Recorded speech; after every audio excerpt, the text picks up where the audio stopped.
Bien le bonsoir tout le monde, on se retrouve dans une nouvelle vidéo qu'on va faire, l'achat manga de décembre. Et cet achat est pas énorme mais très correct, il y a une vingtaine de tomes je pense à vue d'œil, mais il est très bien. Ne serait-ce que par un tome que je vais vous montrer tout de suite, qui est le tome 34 de SNK, édition collector. Trop bien. Je l'ai trouvé en magasin. Alors, je vais souvent à Leclerc. C'est un magasin qui est très proche de mon bahut. Du coup, souvent le midi, quand j'ai un peu de temps ou des trucs comme ça, je vais souvent à Leclerc. Et du coup, il y a un petit rayon manga dans Leclerc Culture. Et à un moment, mon pote trouve le tome 34 collection collector. Bon, du coup, il fait les SNK aussi. Il prend aussi. Il n'y en avait qu'un. On revient une semaine après. Et il y a encore un tome 34 collector. Un seul, mais il y en a encore un. Du coup, nice. Mais du coup, voilà, j'ai le tome 34 collector de l'Attaque des Titans. Alors, je vais pas pouvoir le lire tout de suite, je vais pas l'ouvrir non plus. Du coup, c'est de Hajime Isayama, bien sûr, de Pika Edition. Et il y a un petit truc que je trouve négatif sur ce tome collector. Vraiment, il y a un petit truc. Déjà, il est pareil que les autres tomes. Genre, là, la tranche, elle est noire. Le tome, il est dans les mêmes teintes que les autres tomes. Alors que le tome 34 normal, il est tout clair. Et c'est bizarre. Genre vraiment, on dirait que le tome 34 normal, en fait, c'est le collector. C'est ça qui me pose un petit peu souci. Alors après, il y avait eu deux cartes postales. Je les avais mis sur le petit mob derrière là-bas. Mais je crois qu'ils sont tombés. Non, bah, je les ai peut-être pas mis là-bas.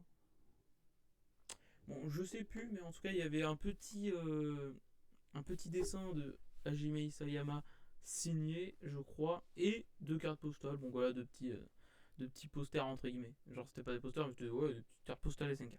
Et avec, il y avait l'attaque des titans Beginning, et du coup, qui résume un petit peu les premières esquisses, si je peux dire, de l'attaque des titans.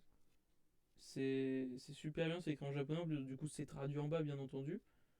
Mais franchement, sympathique d'avoir ce petit livre. Voilà. Ça peut peut-être expliquer des choses, je sais pas, je l'ai pas encore lu. Mais bon. Non, ça a l'air sympathique. Ça a l'air sympathique. Du coup, voilà, rien que ce tome, ça refait mon achat. Genre, je suis trop content. C'est le premier tome collector de ma collection, je crois. Je crois que c'est le premier tome collector de ma collection. Et j'en suis très content. J'ai essayé aussi un peu de chercher les One Piece collector, genre les 90, 99, 100. Impossible à avoir. Impossible à avoir. C'est n'importe quoi. Et en plus, tu regardes sur des sites d'occasion, tu vois les tomes, ils sont 50 balles minimum. Ça fait mal aux fesses. Voilà. Du coup, nique sa mère. Je sais pas si je les aurai un jour, c'est tant pis. Tant pis. Ensuite, on continue avec du Yuna de la pension Yuragi, tome 23, fait par Tadahiro Miruwa et des éditions Pika. J'ai lu ce petit tome, c'était très sympathique. On commence vraiment à s'approcher de la fin. En fait, il reste que le tome 24 et c'est fini quoi.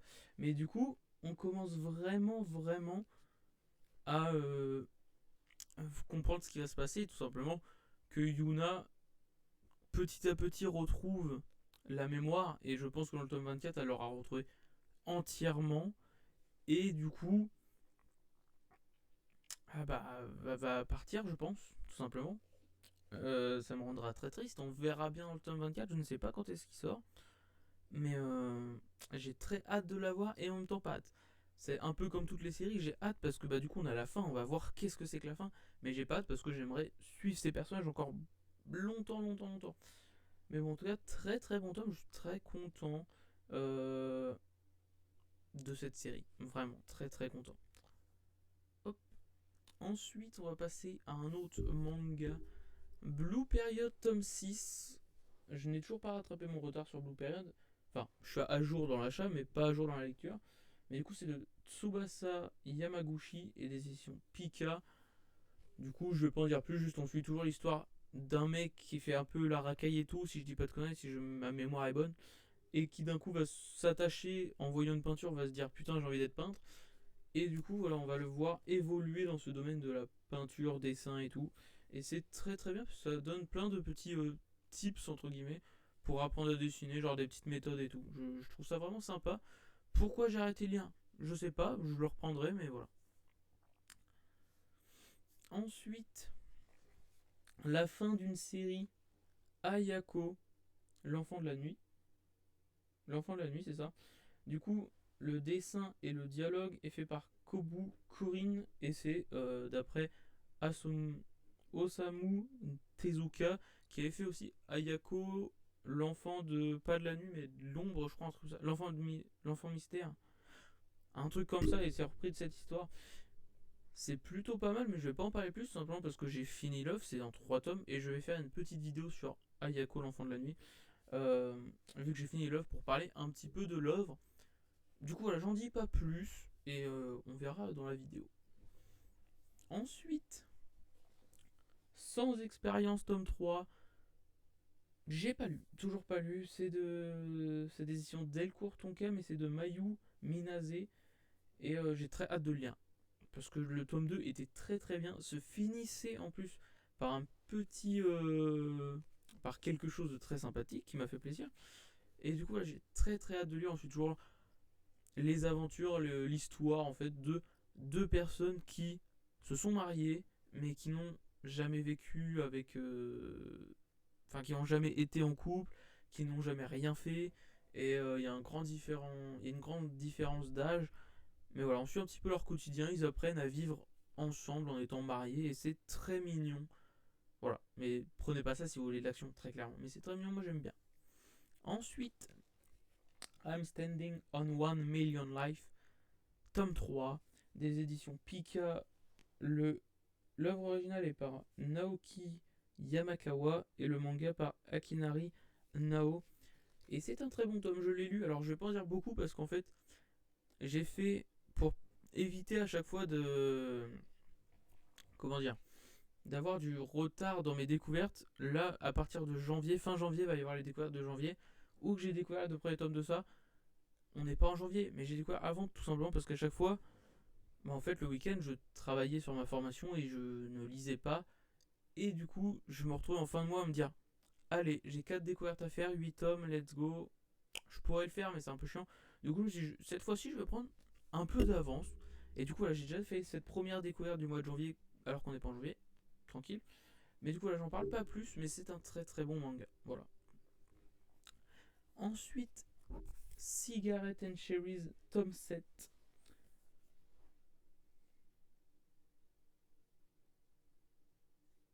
Ok. Excuse-moi, je lisais le petit message qu'il y a sur chaque tome ici. Du coup, c'est des éditions Big Kana fait par Deichiro Kawakami. J'ai toujours pas rattrapé mon retard sur la lecture, hein, très clairement, du coup on va pas en parler plus. C'est un étudiant qui essaye de draguer sa senpai, sauf qu'il est très très nul parce qu'il vient d'un lycée de garçons, du coup il a jamais fait ça entre guillemets. Et c'est voilà, mais c'est très mignon, très sympa encore une fois. Ensuite, Mission Yozakura Family tome 5, des éditions Kana et fait par Itsuji Gundeira. Et on suit toujours l'histoire de... Ça s'appelle comment déjà? Tayo, ok, j'avais un doute, mais de Tayo qui va se retrouver, peut-être pas contre son gré, mais il va se retrouver en gros à intégrer une famille d'espions. Et du coup, il va devoir devenir entre guillemets un espion. Et c'est très sympa. J'ai toujours pas lu ce tome, mais ça ne serait tardé parce que c'est vraiment bien. Youps. Ensuite, Mashal tome 6, des éditions Kaze, fait par Hajime Komoto. Et on suit toujours l'histoire de Mashal, c'est comme ça que ça s'appelle si j'ai pas de conneries. Toujours dans cette école, je n'ai toujours pas lu ce tome non plus, mais c'est une très bonne œuvre. Faudrait que je lise ce tome, encore une fois. Alors ça c'est une grosse erreur. Enfin, grosse erreur. C'est pas une grosse erreur, mais tout simplement, Jujutsu Kaisen tome 12, des éditions Kiyun, fait par Gege Akutami. Et l'erreur de ma part sur cette œuvre, c'est tout simplement que j'ai arrêté de la lire. Au tome 8, je crois, j'ai arrêté. Tout simplement parce que j'ai lu toute la saison 1 qui est sortie en animé en manga. Et après, c'est une histoire sur le passé de Gojo. Et je sais pas pourquoi, mais l'histoire me plaît pas, tout simplement. Genre, je suis pas rentré dans l'histoire. Et du coup, quand j'ai su que le tome d'après celui que j'ai lu en dernier, je crois que c'est le 8 que j'ai lu en dernier, si je dis pas de bêtises. Mais quand j'ai su que c'était la suite de l'histoire, j'étais en mode j'ai la flemme de le lire. Alors que du coup, mon frère a lu jusqu'à là et m'a dit que c'était incroyable ce qui se passe après. J'ai hâte de le lire, mais juste, j'ai pas envie de lire l'histoire de Gojo, quoi. Ça m'intéresse pas. Mais je la lirai à un moment, mais. Et puis après, c'était le début de l'histoire de Gojo. Ça se trouve, la fin va être waouh! Mais je sais pas. Le début m'a pas accroché dans l'histoire. Mais bon, du coup, ensuite, Giant tome 8 d'édition Kiyun, fait par Hiroya Oku. J'ai toujours pas lu le tome, voilà. Pour le coup, ça, je suis à jour. Juste celui-là, j'ai toujours pas lu. Mais, mais voilà, on suit toujours l'histoire un peu spéciale de deux personnages avec des gens qui viennent du futur. C'est très bizarre cette histoire, je n'arriverai pas à la résumer parce que je suis nul en résumé. Mais c'est très bien, juste c'est très particulier.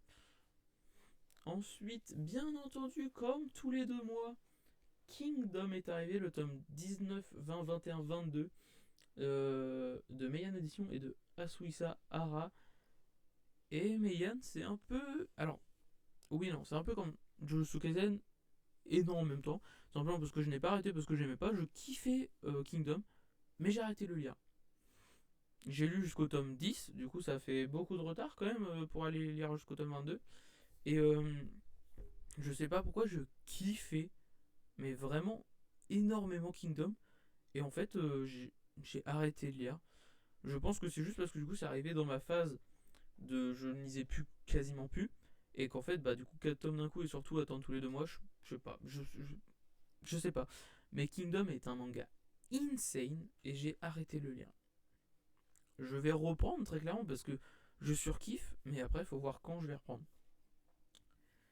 Ensuite, Mureko-chan Slice of Horror, le tome 4, fait par Ototo et de Tomoki Izumi. On suit toujours l'histoire d'une fille qui voit des choses qu'elle ne devrait pas voir, qu'on pourrait considérer comme des fantômes, même si c'est assez spécial, dirons-nous. Mais du coup, c'est assez. Comment dire? Pour elle, c'est très très gênant, quoi. Parce que du coup, on ne sait pas ce qui va se passer si jamais les fantômes vont comprennent qu'ils la voient en fait. Genre comprennent que elle voit les fantômes. Qu'est-ce qui va se passer si les fantômes comprennent ça? J'ai très hâte de le voir. J'ai toujours pas lu ce tome, ça ne serait tardé parce que je kiffe, mais juste c'est super long à sortir. Genre vraiment, il doit y avoir un tome tous les 6 mois si ce n'est plus. C'est ultra long à sortir, mais j'adore. Ensuite, j'ai acheté. Hop, j'ai pas trié les mangas, attendez, ça c'est les découvertes, on va faire ça juste après. On passe à Girlfriend tome 2. Toujours pas commencé à lire ça, tout simplement parce que j'ai regardé l'animé il y a pas si longtemps. Et du coup, juste je complète parce que j'avais bien kiffé l'animé. Mais je pense que ça va être un peu comme Kaguya Sama Love is War. Je complète. J'en ai toujours pas lu un seul parce que j'ai regardé l'animé. Je pense que je vais attendre peut-être un an et demi que l'animé genre sorte de ma tête entre guillemets pour me replonger dans l'histoire. Je pense que je vais faire un truc comme ça. Ensuite, pour le pire, tome 4 de Glénat et. Oh, d'ailleurs, j'ai pas dit Girlfriend, pardon. C'est des de Wave Graph. J'arrive toujours pas à le dire, mais c'est pas grave. Et c'est fait par Hiroyuki. Et du coup, pour le pire tome 4, c'est fait des éditions Glénat et de Taro Nogizaka. Je me suis arrêté à quel tome à celui-là? Je crois que j'ai pas lu le 3. Je crois. Mais du coup, on suit toujours l'histoire d'un. D'un assistant social, non? C'est comme ça qu'on appelle ce métier. Bon, des assistances à l'enfance peut-être. Je sais plus comment on appelle ce métier, mais tout simplement, il aide les enfants qui sont dans une mauvaise famille, entre guillemets, des enfants qui sont tapés dessus, des enfants qui sont pas bien, etc. dans leur famille. Et du coup, il va, par la demande d'un enfant, parler à une criminelle pour savoir où c'est qu'elle a caché la tête du père du gamin. C'est assez particulier, Mais en vrai, c'était très sympa. Pas l'incroyable, mais très sympa. Ensuite, dernière suite du mois, Elf on Lead tome 3, fait par les éditions Delcourt Tonkam. Oh, j'avais même pas vu qu'il y avait un petit bin ici. Bon, c'est pas grave. Fait les éditions Delcourt Tonkam, et puis fait par Lin Okamoto. Et ça, je pense que ça va être dans les éditions, dans les découvertes de janvier également. J'ai pas encore lu, mais c'est une histoire qui m'intéresse énormément. Parce que j'entends beaucoup de bien en fait. Du coup, je pense qu'en janvier, je vais découvrir Elf on Lead. Du coup, là je sais pas. J'ai eu des petits bribes, des petits résumés sur YouTube, des trucs comme ça. Pour pas dire de conneries, je vais rien dire dessus, mais ça m'intéresse. Du coup, je vous en reparle sûrement dans dans la vidéo des 4 de janvier, je pense. Ensuite, on a bientôt fini. Il reste 4 mangas à voir avec seulement 2 nouveautés. On va passer à la première nouveauté qui est Ao-chan Can't Study. J'ai toujours pas lu, c'est tout simplement une nouveauté. Je pense que je vais attendre le tome 2 qui sorte pour me faire le tome 1 et 2 de cette série dans une vidéo découverte. Et tout simplement, c'est des éditions Wave Graph et c'est fait par Ren Kawahara. Et c'était un petit manga qui m'intéressait par la jaquette qui est simple mais très efficace. Et l'histoire, si vous voulez le petit résumé, Ao est une élève studieuse et déterminée. Pas question pour elle de se laisser courtiser par des garçons. Elle les déteste pour atteindre son objectif et intégrer l'université de ses rêves. Elle est prête à renoncer au plaisir futile de la jeunesse. Mais comment se concentrer quand Takumi Kijima, le beau gosse de la classe, vous fait des avances et que vous n'avez que des histoires érotiques pour seule référence. Une comédie hilarante, croustillante, romantique et tout public. Comme j'aime bien les romances, je me suis dit que ça pourrait être très sympa. Du coup, je me suis pris voilà, à voir ce que ça va donner. Mais voilà. Et ensuite, on va passer au dernier manga, 3 mangas d'une nouveauté que j'ai lu, que j'ai surkiffé. C'est Chill in Life in Different World. Les 3 premiers tomes, c'est des éditions Meian. Le manga est fait par Akine Itomaji, l'œuvre originale est par Miya Kinojo et le caractère design par Katagiri. Et c'est incroyable.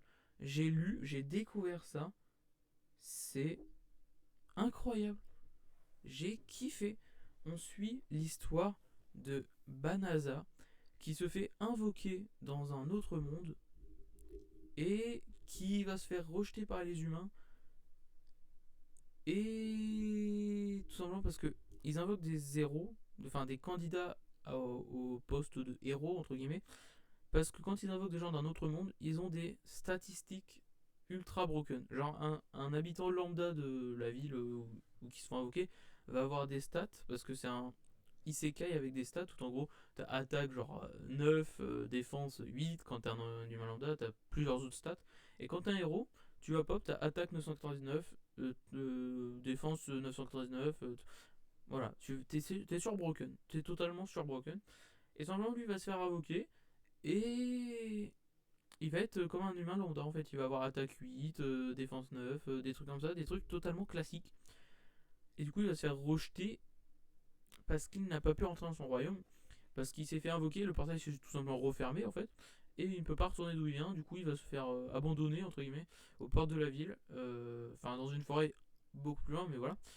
Et en fait il va passer niveau 2, et quand il va monter niveau 2, il va débloquer tout à l'infini, attaque, puissance infinie, défense infinie, etc., etc. Et on va suivre son aventure d'un mec sur Broken dans un monde qu'il ne connaît pas. C'est très très sympa, j'en dis pas plus tout simplement parce que ça va être également dans les découvertes de janvier, comme je vous ai dit j'ai pris de l'avance. Du coup j'en ai déjà beaucoup dit peut-être. Mais voilà, du coup on en parle plus précisément dans les découvertes de janvier. Mais c'était un très très très bon manga que je vous recommande. Vraiment, j'adore. Pour ceux qui aiment bien les isekai tranquille avec un mec sur Broken qui fait entre guillemets sa vie, on pourrait presque prendre ça comme un slice of life. Parce que juste il fait sa vie tranquille, il recrute entre guillemets 2-3 personnes pour l'aider dans sa vie. Enfin, je vous laisse découvrir, on en parlera plus dans la vidéo découverte. Mais j'ai kiffé ce manga. Très clairement, kiffé ce manga. Du coup, voilà pour l'achat manga. Du coup, c'est, je sais pas, doit y avoir 20, ouais, une vingtaine de tomes. C'est un très très bon achat manga avec mon tout premier collecteur de ma collection. Si je dis pas de conneries, c'est mon tout premier. Et du coup, comme j'avais dit le mois dernier, on va reprendre. Comme là, je me suis remis à la lecture vraiment. Les, les 4-5 derniers mois, là, je lisais 2-3 mangas maximum dans le mois. Là, en décembre, j'ai repris un peu la lecture. Je suis plutôt sur une dizaine de mangas dans le mois. C'est pas encore waouh, mais je reprends doucement. Et du coup, voilà. Du coup, je reprends les défis aussi également parce que j'ai complété tous les défis que j'avais en attente. Et du coup, je vais reprendre quelle série je vais devoir continuer. Hop. Alors, la série que je vais continuer sera Hell's Paradise. Du coup, j'achèterai le tome 2 et 3 de Hell's Paradise si je les trouve parce que j'ai le premier et ça me permettra peut-être même de découvrir parce que je n'ai toujours pas lu. On verra bien. Ensuite, quelle série je vais devoir commencer. Hop, on prend totalement aléatoirement. Toc, ce papier. Parfait. C'est bon, il n'a rien, le manga est sauf. Du coup, je vais devoir commencer Fairy Tail, les couleurs du cœur. Et je crois que c'est un one shot. Du coup, je vais juste commencer et finir Fairy Tail, les couleurs du cœur. Alors, c'est pas mal ces petits défis parce que ça me permet de prendre les spin-offs de Fairy Tail. La dernière fois, c'était Fairy Tail Side Story. Et puis là, encore un autre spin-off de Fairy Tail. Fairy Tail, les couleurs du cœur. Voilà. On verra ce que c'est, on verra ce que ça vaut. Et du coup, voilà. Donc, j'espère que vous avez apprécié ce petit achat manga. Du coup, pour le mois prochain, je sais pas encore comment ça va se passer, mais j'essaierai de faire mes défis parce que du coup, je reprends les défis. Et du coup, là, j'étais très très content sur cet achat manga. Voilà. J'espère que la vidéo vous a plu. Si vous venez de vous lever, passez une très bonne journée. Si vous allez en soirée, passez une très bonne soirée. Si vous allez vous coucher, passez une très bonne nuit. Et sur ce, à la prochaine!